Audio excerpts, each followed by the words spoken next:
ตำมะแข้งมะเขือหัวฟักยาวอ้อยเฮ็ดล้มลงไปอย่างน้อยหนึ่งบอกเลยว่ายางล้ำเมนูนี่นะยางเหมาะเลยครับใส่กำยังไงเข้าไป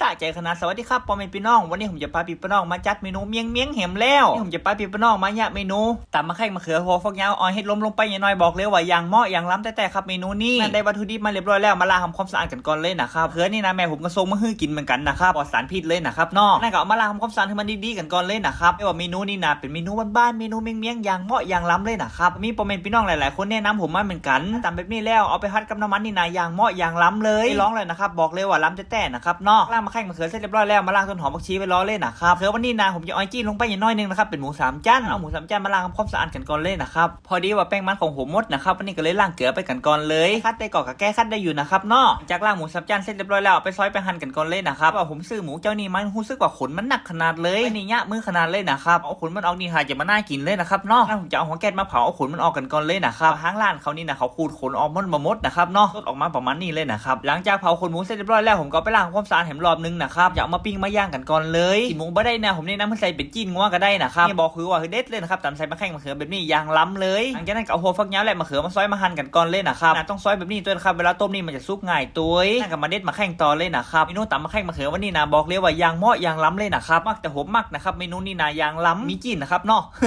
นั่นกับมาซอยมาหั่นให้ล้มกันก่อนเลยนะครับที่ผมส่งมานี่นะเนี่ยได้หลายเมนูขนาดเลยเป็นให้ล้มอ่อนว่ายางเหมาะยางล้ำเลยจากนั้นน้ำก็เริ่มเดือดร้อนเอามาเทมะแข้งมะเขือใส่ลงไปเลยนะครับจำลำนึงนะครับนอกจนมะแข้งมะเขือของเขามันสุกกันก่อนเลยโอกาสพ่อแม่พี่น้องลองจัดหัวนะครับเมนูนี้นะให้ล้มกับบ่ต้องใส่ก็ได้นะครับมะแข้งมะเขือถั่วฟักยาวแค่นั้นกับปอแต่ตีแน่ๆนี่นะอ้อยจี้ลงไปน้อยนึงนะครับนอกยางเหมาะยางล้ำมะแข้งมะเขือของเขาก็เริ่มสุกเรียบร้อยแล้วใส่ถ้วยซ้ำไว้กันก่อนเลยนะครับรอบมะแข้งมะเขือมันเย็นเรียบร้อยแล้วครับนอกมันซอยต้นหอมผักชีไปรอเลยผักชีสาระแหน่นะครับบ่ได้เลยครับยางเหมาะยางล้ำหลังจากนั้นจิ้นหมูที่เขาไปปิ้งไปย่างตะกี้นะครับนอกก็เริ่มสุกเรียบร้อยแล้วมาซอยมาหั่นเป็นก้อนเป็นแก้มแบบนี้มาใส่ตำมะเขือนี่นะยางเหมาะนี่ผมจะปิ้งแฮมไปอย่างน้อยนึงนะครับนอกแต่ก็ล้ำเหมือนเดิมนะครับกรอบดีเหมือนกันนะครับปิ้งแฮมแบบนี้มันอยู่ที่คนชอบคนมักแต่นะครับผ้าเคี้ยวดีนะก็ปิ้งให้มันแฮมนะครับยันจะเหมาะดีกรอบดีนะครับจากนั้นก็มาตำพริกกันก่อนนะครับบะหมี่อย่างมันจะมีพริกจีกระเทียมจีแค่นั้นนะครับจะตำให้เหลวๆประมาณนี้เลยหลังจากนั้นก็มาใส่มะแข้งมะเขือที่เขาต้มตะกี้ลงไปเลยนะครับยั่วให้มะแข้งมะเขือของเขาเหลวๆประมาณนี้เลยนะครับนอกยิ่งดีนะครับนอกมันจะล้ำดีนะครับผมจะใส่หมูกรอบลงไปตามด้วยน้ำปลา